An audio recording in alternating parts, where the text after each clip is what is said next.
Brisbane heat versus Perth scorchers big bash का एक और प्रीव्यू और आ चुके हैं। मैं पीयूष शर्मा, हमारे साथ में मिस्टर प्रतीक बसार। हेलो फ्रेंड्स, कैसे हैं आप? प्रतीक भाई। भाई बहुत बढ़िया। एक ताबड़तोड़ स्वीप के बाद आ रहे हैं तो खुश चेहरा तो देख ही सकते हो, खुशी हो रही है बहुत।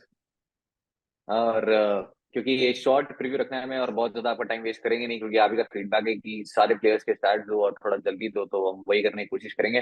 फिलहाल बहुत इंपॉर्टेंट गेम है, नंबर 1 वर्सेस नंबर 2 और लास्ट ईयर की फाइनलिस्ट टीम से दोनों। और इंपॉर्टेंट क्वालिफिकेशन के लिए नहीं, क्योंकि मोस्ट लाइकली दोनों ही टीम्स क्वालिफाई करी जाएगी। ऑलरेडी ब्रिस्बेन कर चुकी है, पर्थ स्कॉचर्स ऑलमोस्ट करने वाली है, लेकिन इंपॉर्टेंट इसलिए क्योंकि वो टॉप 2 क्वालिफिकेशन के लिए आपको मिलता है होम फाइनल, जो कि बहुत ही मैसिव आपके लिए बूस्ट होता है। और पर्थ स्कॉचर्स की अगर आप हिस्ट्री देखेंगे तो इसलिए वो चैंपियंस भी हैं, क्योंकि वो बार बार होम फाइनल्स में मिल जाता है। लेकिन अच्छी बात जो कि शायद ब्रिस्बेन के लिए नहीं है, अगर वो जीत भी जाते हैं और होम फाइनल मिल भी जाता है तो गैबा में नहीं होगा, क्योंकि ऑस्ट्रेलिया वेस्ट इंडीज का टेस्ट है वहां पे और उनका होम फाइनल होगा फिर गोल्ड कोस्ट में। फिलहाल इस मैच पे आते हैं, तो दोनों टीम से अगर हिस्ट्री की बात करें ओवरऑल हेड टू हेड में, तो 14-7 में काफी आगे है पर्थ स्कॉचर्स और काफी डोमिनेट किया उन्होंने। आखिरी 5 मुकाबले जीते, इनफैक्ट आखिरी 6 मुकाबले जीते, और आखिरी मैच जब जीता था तब मार्नस ने वहां पे रन भी किए थे, विकेट्स भी लिए थे, और वो बहुत पुरानी बात हो चुकी है। लेकिन जब वो गैबा में खेले हैं तो इतना वन साइड कॉन्टेस्ट नहीं रहा है, 3-3 है। और इस सीजन ब्रिस्बेन हीट नंबर 1 पे बरकरार है, अभी तक कोई मैच नहीं हारी है। प्रदीप भाई, पुरानी जो थी हिस्ट्री वो तो ठीक है, लेकिन जिस तरीके से खेल रही है ब्रिस्बेन हीट इस सीजन, और वो जो T20 इंटरनेशनल स्टार प्लेयर्स है वो भी आ गए हैं, क्या ब्रिस्बेन हीट को फेवरेट बनाए थे? मतलब हिस्ट्री तो कहती है कि पर्थ स्कॉचर्स मतलब टफ फाइट देगी, तो मैं अभी भी ब्रिस्बेन हीट को आउटराइट फेवरेट नहीं मानूंगा, भले ही घर पे खेल रही है। खवाजा वापस होंगे, लाबुशेन वापस होंगे इस पर्टिकुलर गेम में। बट मुझे कहीं ना पर्थ स्कॉचर्स, जैसे मैंने लास्ट टाइम भी कहा था कि पर्थ स्कॉचर्स की बॉलिंग पे बहुत भरोसा है। तो मुझे लगता है कि वो जो क्वालिटी बॉलिंग जो सेटअप है, एंड जैसे आपने बताया था इस वीडियो के पहले कि जाहिर रिचर्डसन अभी भी फुल्ली फिट नहीं है। मैं उम्मीद कर रहा हूँ कि जल्दी से फिट हो जाए ताकि मैं उनको कैप्टन बना दूं फटाफट। बट ओवरऑल मुझे लग रहा है कि मतलब पर्थ भले ही अवे खेल रही है बट मेरे लिए फेवरेट्स होंगी। पर मैं मतलब आउटराइट नहीं बनाऊंगा ब्रिस्बेन हीट, मतलब पर्थ को या ब्रिस्बेन हीट को, तो काफी बराबर का मुकाबला होगा। तो टीम चेंजेस की अगर बात कर लें तो फिलहाल ब्रिस्बेन हीट में आपको 2 चेंजेस तो कंफर्म देखने को मिलेंगे। वो है Usman Khawaja at the top of the order, वो फिर से ओपन करते हुए दिखेंगे, और जॉश ब्राउन को आप हालांकि 2-3 इनिंग्स काफी अच्छी थी उनकी, बट उन्हें बेंच करना होगा वापस। और नीचे आपको दिखेंगे मार्नस लेबुशेन, तो मैट रेनशॉ को बाहर जाना होगा। अब एक ही कॉल जो कि थोड़ा ट्रिकी है फॉर ब्रिस्बेन हीट, वो क्या वो मैक्स ब्रायंट को एज अ फिनिशर वापस लेके आते हैं, जो कि उन्होंने पहले किया था, क्योंकि फिर मैक्स फिनी को 3 पे खेलना पड़ेगा, 4 पे मार्नस लेबुशेन, जो कि थोड़ा सा कॉम्बिनेशन को हिट करता है। वहीं पर्थ स्कॉचर्स के लिए आपको वापस जेसन बेरनॉफ दिख सकते हैं, जो कि प्योरली वर्कलोड मैनेजमेंट की वजह से रेस्टेड थे। और हमीश मैकेंजी वापस जा सकते हैं, या फिर जायल रिचर्डसन को रेस्ट दिया जा सकता है, क्योंकि वो जो एक लंबी इंजरी थी उससे फुली फिट अभी भी नहीं खेल रहे हैं, वो अभी भी 100% पे नहीं है। तो फिलहाल अब कैप्टन ऑप्शन की बात कर लेते हैं। प्रतीक भाई, लास्ट मैच में हमने प्रीव्यू किया था ब्रिस्बेन हीट का, पॉल वॉल्टर और बार्टलेट दोनों हमारे कैप्टनसी ऑप्शन में थे, और दोनों ने एकदम धागे खोल दिए। इनफैक्ट तीसरे भी जितने वो थे क्रिस जॉर्डन। तो 3 ही कैप्टनसी ऑप्शन थे और तीनों ने मैक्सिमम पॉइंट्स दिए थे। वो तो खैर दिन था हमारा उनका भी। इस मैच में क्या आप फिर से पॉल वॉल्टर के साथ जाना चाहेंगे, और दूसरे आपके लिए कैप्टनसी ऑप्शन कौन? तो पीयूष भाई, मेरे लिए अगेन पॉल वॉल्टर एक काफी सेफ कैप्टनसी ऑप्शन है, स्पेशली जब वो बॉलिंग फर्स्ट करते हैं, क्योंकि वैल्यू काफी ज्यादा होती है। और इन्हीं के साथ जेवियर बार्टलेट, तो जो हमने कॉम्बिनेशन लास्ट टाइम देखा था, तो जो बॉलिंग फर्स्ट अगर ये कर रहे हैं तो मैं इनके साथ जाना चाहूंगा। यदि बॉलिंग सेकंड हो रही है तो वहां पर मैं जेवियर बार्टलेट को अभी भी रिटेन करूंगा, बिकॉज इनके नंबर्स आप देखोगे तो बॉलिंग सेकंड स्पेशली यहाँ पर काफी बढ़िया है। तो जेवियर बार्टलेट और जो जिस फॉर्म में चल रहे हैं वहां पर मैं उन पर ज्यादा रिलाई करूंगा। तो इस वेन्यू पर 4 इनिंग में 9 विकेट है बॉलिंग सेकंड। तो मेरे लिए वो थोड़ा सा इंपॉर्टेंट रहेगा कि जेवियर बार्टलेट को बैक करूं, और उन्हीं के साथ बिकॉज पर्थ बॉलिंग फर्स्ट कर रही है तो वहां पर टाई या झाई की तरफ जाऊंगा मैं। तो प्रेफरेबली टाई, बिकॉज डेथ की बॉलिंग की वैल्यू है। तो ये वाला कॉम्बिनेशन रहेगा, और ये 3 ऑप्शन है मेरे फॉर कैप्टनसी वाइज कैप्टनसी इस पर्टिकुलर गेम में। ये पॉल वॉल्टर जिस तरीके से कंट्रीब्यूट कर रहे हैं दोनों ही, इनफैक्ट तीनों डिपार्टमेंट्स में आपके लिए बहुत ही इंपॉर्टेंट बन जाते हैं। तो बैट फर्स्ट या फिर बॉल फर्स्ट कैसे भी आप उनको कैप्टन रख सकते हैं, क्योंकि सेकंड इनिंग्स में भी वो की फेजेस में आ रहे हैं, वो पावर सर्ज में आने लग गए हैं, वो डेथ में आके बॉलिंग कर रहे हैं और रन भी कर चुके हैं। तो एक बहुत ही स्ट्रेट फॉरवर्ड कैप्टनसी ऑप्शन रहेंगे। और तीनों मैचेस अगर आप यहाँ पे देखें तो ब्रिस्बेन ने जीते हैं, ना सिर्फ जीते हैं बल्कि बैट फर्स्ट करते हुए जीते हैं, जो कि यहाँ पे एक ट्रेंड सेट हो गया है, क्योंकि सेकंड इनिंग्स में यहाँ पे अंडरलाइट थोड़ा और ज्यादा स्विंग हो रही है। इस वजह से बार्टलेट को भी वो थोड़ी स्विंग मिलती है, और लास्ट मैच में थोड़ी और ज्यादा घास थी विकेट पे, जिसकी वजह से नीसर भी गेम में आ गए थे, जो फाइनली विकेट्स में वापस दिखे। कुछ कुछ कितने 2-3 मैचेस से कोई विकेट नहीं मिला था, बट फाइनली में विकेट मिला, और इस बार टीम में थे, तो अच्छा लगा देख के। मेरे इसके पास अलावा भी कैप्टनसी ऑप्शन जैसे सब पे थोड़ी मैंने वीडियो में कहा भी था कि इस गेम में छोड़ूंगा, और नाराज हो गए, विकेट ले गए। इस मैच में किसको नाराज करने हैं प्रतीक भाई, वो लास्ट में आप वीडियो में बता देना कि आज कौन नाराज होने वाला है। फिलहाल एंड्रू टाई भी एक अच्छे कैप्टनसी ऑप्शन रहेंगे, इवन तो थोड़े से अनलकी थे लास्ट मैच में, विकेट्स नहीं मिले। और लास्ट अगर फर्स्ट कोचेस की गेम की बात करें तो जहां पे एस्टन एगर रविंद्र जडेजा बन गए थे, कूपर कॉर्नलिया के डेथ में विकेट्स ले गए थे, वो गेम को आप बिल्कुल भूल जाइए क्योंकि उस गेम का कोई रेलेवेंस नहीं है यहाँ पे। कूपर कॉर्नलिया आपको फिर से डेथ में ओवर बॉलिंग करते हुए नहीं दिखेंगे, लैंस मॉरिस आपको फिर से 4 ओवर करते हुए दिखेंगे। वो विकेट और ये विकेट कंप्लीटली डिफरेंट है। वो जो विकेट था वो बहुत ज्यादा टर्न हो रहा था क्योंकि बारिश काफी हुई थी, 3.5 डिग्री का टर्न था उस विकेट पे। तो भूल जाओ जो लास्ट मैच में हुआ था। प्रतीक भाई, टीम बनाए टीम बना और दे। 10-1 मैं सुन रहा हूँ फैंटेसी अखाड़े पे आ गया तो डायरेक्ट वहीं पे बनाएंगे 10-1 अब। करेक्ट, जैसे कहा था हमने कि खेल वही स्ट्रेटेजी नहीं, ये सुनने में आया। तो फैंटेसी अखाड़ा पे 10-1 फॉर्मेट अवेलेबल है। तो अब से हमें भी 10-1 फॉर्मेट वाले में जाएंगे, समय के साथ हम भी बदल रहे हैं। तो आइए पीयूष भाई, आपका फेवरेट फॉर्मेट। नहीं मतलब फेवरेट है नहीं, बस क्योंकि क्या है, मेरे जैसे लोग जो बॉलर ज्यादा भरते हैं ना उनके लिए काफी अच्छा है। मैं भर भर के बॉलर भरूंगा फैंटेसी अखाड़ा, लड़ूंगा मैं। वो पहलवान जितने भी है मेरे सारे बॉलर है, बैटर नहीं। फिलहाल लीड के 6 में चलते हैं। आपके पास जॉश इंग्लिश है, जिस तरीके से बैटिंग कर रहे हैं बहुत ही स्ट्रेट फॉरवर्ड ऑप्शन है। जो लास्ट मैच हुआ था दोनों साइड के बीच में, एट गैबा एरन हार्डी और जॉश इंग्लिश दोनों 60-65 रन बना के मैच खत्म करके चले गए थे अनबीटन। और जॉश इंग्लिश फॉर्म में बिल्कुल ड्रॉप नहीं कर सकते। अब सैम बिलिंग्स अगर मैक्स में नहीं खेलते हैं 3 माइनस आते हैं एट 4, तो सैम बिलिंग्स चले जाएंगे एट नंबर 5 और वो ऑब्वियसली वो हिट करेगा पोजीशन उनका। और एंड्रू टाई के अगेंस्ट जो मैचअप है वो कुछ खास अच्छा है नहीं, 4 ओवर आउट कर चुके हैं और आपको वो पावर सर्ज में उनके अगेंस्ट दिख सकते हैं अगर सेम बोलिंग कॉम्बिनेशन रहता। तो हालांकि जाय और पेरेंडोफ आपको दिख रहे हैं पावर सर्ज में भी। प्रतीक भाई, क्या बिलिंग्स को आप बैट फर्स्ट में कंसिडर करना चाहेंगे? और अब मैंने तीसरे विकेट कीपर का तो नाम भी नहीं लिया, सैम वाइटमैन, जिनके नंबर्स खास अच्छे नहीं है बट जगह भी नहीं है। तो क्या आप एक ही विकेट कीपर के साथ जाएंगे या दो? पीयूष भाई, मैं एक ही विकेट कीपर क्या जाऊंगा। तो मतलब मान लो अगर सैम बिलिंग्स 4 पे भी बैटिंग कर रहे हैं तो उसका ये मतलब है कि हमें लाबू शेन नंबर 3 पे दिखेंगे, तो वहां पर लाबू शेन को प्रेफर करूंगा। यदि सैम बिलिंग्स 5 पे होते हैं तो मैक्सविनी होंगे 3 पर, तो वहां पर मैक्सविनी, तो वो वाला स्लॉट में इधर एक बैटर या एक ऑलराउंडर को दूंगा, तो इसलिए सैम बिलिंग्स फिलहाल जगह नहीं बना पाएंगे। ठीक है, तो फिलहाल हमारे बेस टीम के पार्ट सिर्फ जॉश इंग्लिश हैं, बाकी कोई और विकेट कीपर नहीं है। बैटिंग सेक्शन में चलता है Colin Munro, specially bat first करते हुए, क्योंकि वो जो दो उन्होंने बढ़िया नॉक खेली है इस सीजन वो दोनों गैबो में आई है। और पहले मैच में 99 किया था नॉट आउट, उसके बाद में लास्ट मैच में भी रन किया गैबा तो। और उस्मान ख्वाजा, कॉलिन मनरो और मानस लेबुशन वैसे तो आपके लिए बहुत ही ऑब्वियस ऑप्शन है, बट ऐसा ना तो कोई पर्टिकुलर मैचअप है जिसके बेसिस पे आप पिक करें या ड्रॉप करें। लेकिन नंबर्स तीनों के ही एट गैप कुछ खास अच्छे नहीं रहे हैं, स्पेशली मार्नस और उस्मान उस्मान ख्वाजा के बहुत ज्यादा खेले भी नहीं है। मार्नस 10 का एवरेज, और अगर 4 पे खेलते हैं स्पेशली वाइल चेजिंग, एक ऐसे ऑप्शन है जिन पर रिस्क लिया जा सकता है ड्रॉप करने का। रिस्क तो बहुत बड़ा है क्योंकि रन करेंगे तो फिर वो है बिल्कुल, क्योंकि रना बॉल करते हैं और 30 40 50 कब कर देंगे पता नहीं चलेगा। बट आपके लिए वो शॉर्ट शॉर्ट 2 से 3 बैटर जो आप जरूर रखना चाहेंगे। पीयूष भाई, मेरे लिए भी ना, मतलब अगर मुझे वैल्यू लग रही है तो वो ख्वाजा में है और दूसरा मनरो में है। अगेन मनरो का जो एक्सप्लोसिव नेचर है, जैसे हमने पिछले गेम में बात करी थी कि गैबा पे 99 का जिक्र करा था हमने, पिछले गेम में 56 मार गए, तो वो एक्सप्लोसिवनेस है जिनके लिए मैं मनरो को बैक करूंगा। इनफैक्ट जीएल या स्मॉल लीग में कैप्टन की तरफ इनको ट्राई कर सकते हैं। ख्वाजा बिकॉज क्वालिटी प्लेयर है, स्पेशली बैटिंग पर मुझे लग रहा है कि ज्यादा वैल्यू होगी। लाबुशेन पे अगर वो 3 पे बैटिंग नहीं करे तो मैं रिस्क लूंगा पक्का उनको ड्रॉप करने का, बिकॉज कहीं ना कहीं मुझे लग रहा है कि वो एक्स्ट्रा बॉलर शायद ज्यादा पॉइंट्स दे जाए, या इतना एटलीस्ट सिमिलर पॉइंट्स दे जाएंगे तो इतना नुकसान नहीं होना चाहिए। तो वो रिस्क लूंगा मैं लाबुशेन को ड्रॉप करने का अगर वो बैटिंग करें नंबर 4 पर।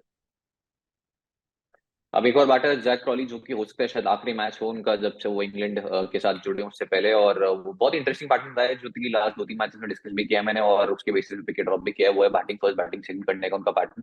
बीबीएल में जितनी उनकी अच्छी नॉक्स आई है अदर देन 150, वो सारी चेज करते हुए आई है और बैट फर्स्ट करते हुए, और वो मैसिव डिफरेंस आपको दोनों में देखने को मिलेगा, बैट फर्स्ट और बैट सेकंड में। लास्ट मैच में 50 की वाइल चेजिंग, और अगर चेज कर रहे हैं तो अच्छे ऑप्शन देंगे बैट फर्स्ट में। ना तो बहुत ज्यादा रन सुना है यहाँ पे गैबो में किए, बहुत खेले भी नहीं ऑफ कोर्स, ना इस साइड के अगेंस्ट अभी तक रन करें, तो इजी है थोड़ा ड्रॉप करना अगर बैट फर्स्ट कर रहे हैं तो। लॉरी वांस एक ऑप्शन है प्रतीक भाई, जो कि आप कंसिडर कर सकते हैं। क्या आप करना चाहेंगे?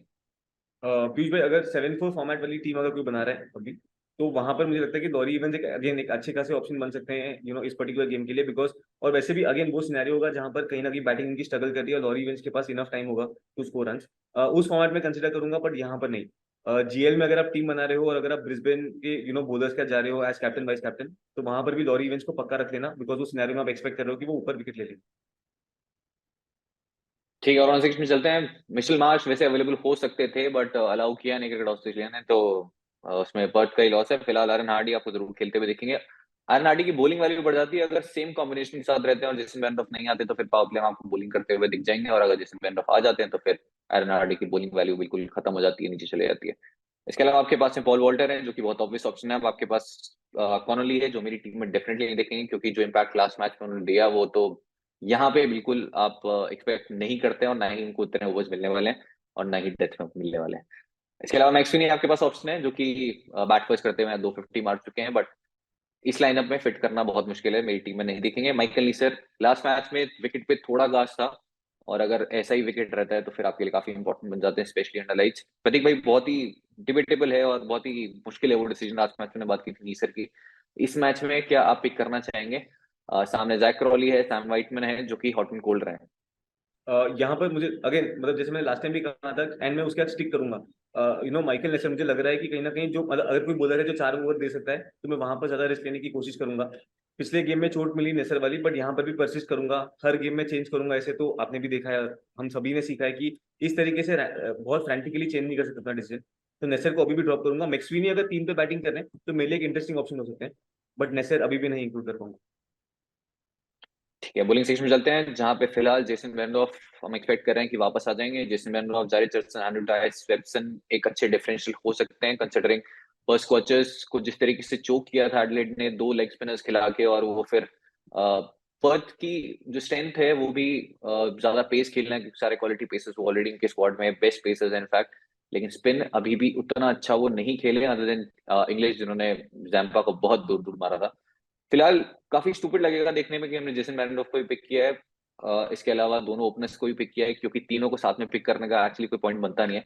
लेकिन जेसन मैरिनोफ बाद में आपको पावर सर्ज में भी दिखेंगे, एक ओवर डेथ में डालते हुए भी दिखेंगे, तो अगर ओपनिंग 2 ओवर्स में विकेट नहीं भी मिलता तो भी नीचे अच्छे चांसेस है कि विकेट्स ले जाएं, क्योंकि बाकी के बैटर्स के अगेंस्ट उनके नंबर्स अच्छे रहे हैं। प्रतीक भाई, क्या आप दोनों ओपनर और जेसन मैरिनोफ दोनों को साथ में पिक करना चाहोगे सेम लॉजिक की वजह से, या फिर तीनों में से किसी एक को ड्रॉप करने का आप रिस्क लेंगे? नहीं, वहां पर अगर अगर जैसे सिनेरियो बना रहे हैं हम वहां पर इफ मैं एक्सपेक्ट कर रहा हूँ कि बेरेंडॉफ अगर विकेट लेते हैं तो वहां पर एटलीस्ट मैं ओपनर को कैप्टन वाइस कैप्टन नहीं करूंगा। बिकॉज मुझे लग रहा है कहीं ना कहीं की मतलब वैल्यू है, बिकॉज जैसे मैंने बताया था कि एक्सप्लोसिव है दोनों भी ओपनर्स, खवाजा और मनरो। तो बैक करूंगा। हमने ये देखा भी है कि बहुत कम होता है कि दोनों ओपनर एक साथ चल गए, राइट। तो वहां पर वो वाला पोटेंशियल है, मतलब वो वाला इंश्योरेंस है। बेरेंडॉफ को टीम में पक्का रखूंगा, बट सीवीसी फिर मनरो या खवाजा को नहीं करूंगा। तो नंबर्स की अगर बात करें, एंड्रू टाई के नंबर्स काफी अच्छे रहे साइड के, स्पेशली बॉल फर्स्ट करते हुए। इनफैक्ट यहाँ पर उन्होंने सेकंड इनिंग्स में भी विकेट्स पिक किए हैं, तो आपके लिए दोनों इनिंग्स में इंपॉर्टेंट रहेंगे। लास्ट मैच में थोड़ा अनफॉर्चुनेट थे कि विकेट्स नहीं मिले, बट काफी अच्छी बॉलिंग की थी अपने आखिरी 2 ओवर्स में, और उसके बाद आपको स्वेप से दिखेंगे जो इस साइड के अगेंस्ट ऑलरेडी विकेट्स पिक कर चुके हैं। जॉश इंग्लिश काफी अच्छा खेले लेग स्पिन इस सीजन, लेकिन बाकी के जो बैटर्स हैं वो उतने कंफर्टेबल लगे नहीं है। इसके अलावा आपके पास ऑप्शन है वो स्पेंसर जॉनसन जो लास्ट मैच में मेरी टीम में थे, और अगेन हमने बात की थी कि विकेट ज्यादा नहीं मिल रहे हैं, बट क्योंकि वो उन की फेजेस में आ रहे हैं, वो पावर सेज में आके बॉलिंग कर रहे हैं, वो डेथ में कर रहे हैं, और वो एक और पावर प्ले में भी कर रहे हैं, तो फिर वो आपके लिए काफी इंपॉर्टेंट बन जाते हैं। और वो जो आखिरी बॉलर वाला डिसीजन है वो टोटली डिपेंड करता है कि आप कौन सी टीम को फेवर कर रहे हैं, और उसी में आपको दिखेंगे लेंस मॉरिस। भले ही उन्होंने लास्ट मैच में सिर्फ एक ही ओवर डाला हो, बट वो विकेट और ये कम्प्लीटली डिफरेंट है, और आपको मॉरिस बॉलिंग करते हुए भी देखेंगे, और मुझे पूरी उम्मीद है विकेट्स लेते हुए भी। प्रतीक भाई, ये जो लास्ट स्लॉट है किस बेसिस पे आप डिसाइड डिसाइड करेंगे, और लेंस मॉरिस के आपके लिए एक अच्छे डिफरेंशियल इस मैच में आपको लग रहे हैं कि आपकी टीम हो सकता है? करेक्ट। तो पीयूष भाई ना, इनफैक्ट इवन स्वेप्सन पे भी मैं 100% कन्विंस नहीं हूँ। तो अगर मैं मेरी बेस टीम की बात करूँ तो वहां पर मैं स्वेप्सन को नहीं इंक्लूड करूंगा। मेरे लिए जैसे मैंने लास्ट टाइम में डिस्कस किया था कि कूनमैन एक अच्छे खासे डिफरेंशियल है अपने आप में, मतलब काफी लोग स्वेप्सन की तरफ जाते हैं। तो अगर मुझे स्मॉल लीग्स में ट्राई करना है तो वहां पर कूनमैन को शायद मैं प्रेफर करूँ। अगेन सेम लॉजिक की लेफ्ट आर्म स्पिनर है, थोड़ा सा स्ट्रगल कर सकती है सामने। दूसरा जो फाइनल पेसर वाला ऑप्शन है वो lens Morris, Spencer Johnson, depending on कौन बॉलिंग फर्स्ट कर रहा है। तो मोर देन मैं कौन सी टीम को फेवर कर रहा हूँ as favourites in this game, मैं बॉलिंग फर्स्ट की तरफ जाऊंगा, बिकॉज जो दोनों ही बॉलर ऐसे हैं जो अपने दिन पे 2 या 3 विकेट लेकर जा सकते हैं। तो वहां पर उस सिनेरियो में मैं पिक करके अपने 11th प्लेयर को पिक करूंगा। वैसे स्वेप्सन ने लास्ट मैच में एक भी बॉल नहीं डाली थी, और वो प्योरली मैच सिचुएशन की वजह से था, बट इस मैच में आपको डेफिनेटली बॉलिंग करते हुए दिखेंगे और पूरे 4 ओवर्स दिखेंगे। स्पेशली सेकंड इनिंग्स में और ज्यादा आपके लिए वो वैल्यूबल बन जाते हैं, अगर ब्रिस्बेन हीट एक डिसेंट टोटल बना लेता है, फिर उसके बाद में स्वेप्सन गेम में काफी आपको दिखेंगे। और इनफैक्ट वो जो लोअर ऑर्डर है वो अगर वहां तक पहुंच गए तो फिर उसके बाद में वो फ्री के विकेट्स भी लास्ट में स्वेप्सन इजीली ले जा सकते हैं। तो ये फिलहाल हमारी बेस टीम रेडी है, और इसमें जो चेंजेस होंगे एक या दो वो totally on the basis of toss, और जो टीम में चेंजेस होते हैं और बैटिंग ऑर्डर में जो चेंजेस होते हैं। और स्मॉल लीग्स के लिए बहुत ज्यादा गेम उतना प्रिडिक्टेबल नहीं है, तो मैं रिकमेंड नहीं करूंगा कि आप स्मॉल लीग्स में बहुत ज्यादा इन्वेस्टमेंट करिए। ग्रैंड लीग ज्यादा खेलिए, मिनी ग्रैंड लीग्स के लिए, बट स्मॉल लीग्स के लिए बहुत ही मुश्किल गेम है। ट्रिकी गेम है, तो बहुत ज्यादा इन्वेस्टमेंट मत करिए। इनफैक्ट मैं कह रहा हूँ टाइम पास करके छोड़ दो। प्रतीक भाई, आपका कहना है? नहीं मतलब मुझे कहीं ना कहीं लगता है कि मतलब जैसे हम पीयूष भाई खेल रहे हैं और रेकमेंड भी करते हैं कि स्मॉल लीग्स एटलीस्ट मैं प्रेफर करता हूँ कि वहां पर खेलें। रिस्क होता है but again with that risk अगर आप स्वीप कर रहे हो तो आप एक साथ मल्टीपल कॉम्बिनेशन में जा सकते हो। तो स्मॉल लीग्स में पोटेंशियल है, पर जैसे आपने कहा कि इतना स्ट्रेट फॉरवर्ड गेम नहीं है तो वहां पर फंसने का पूरा पूरा चांस है। बट मेरी स्ट्रैटेजी में एटलीस्ट जो हम इन्वेस्टमेंट स्ट्रैटेजी रेकमेंड भी करते हैं वहां पे स्मॉल लीग्स एटलीस्ट प्रेफर करूंगा कि हाँ, इस गेम में भी। नहीं, मेरा मतलब खेलो, बट इतना प्रेडिक्टेबल गेम नहीं है जितना जैसे हमने एडिलेड ओवल में देखा था। और एडिलेड जब चेस करी थी बहुत ही प्रेडिक्टेबल था कि फिक्स टेम्पलेट सेट थी वहां पे। यहाँ पे वो नहीं है। और पर्थ ने वैसे डोमिनेट जरूर किया है, आखिरी 6 मैचेस बैक टू बैक जीतते हुए आ रहे हैं। आखिरी मैच ब्रिस्बेन हिट के अगेंस्ट जीता 2020 में। लेकिन अभी कंडीशंस कंप्लीटली डिफरेंट है, और ब्रिस्बेन हिट जो है काफी स्ट्रॉन्ग साइड अपने घर पे स्पेशली लग रही है। दोस्तों बेस टीम तो मिल गई बट फाइनल फैंटेसी टीम के लिए आपको आना होगा व्यू स्पोर्ट ऐप पर, जहां पर बीबीएल का सीजन पास तो एक्टिव है ही, पर साथ ही में आपको एसए टी20 का भी जो आज से शुरू हो रही है साउथ अफ्रीका टी20 उसका सीजन पास भी मिलने वाला है।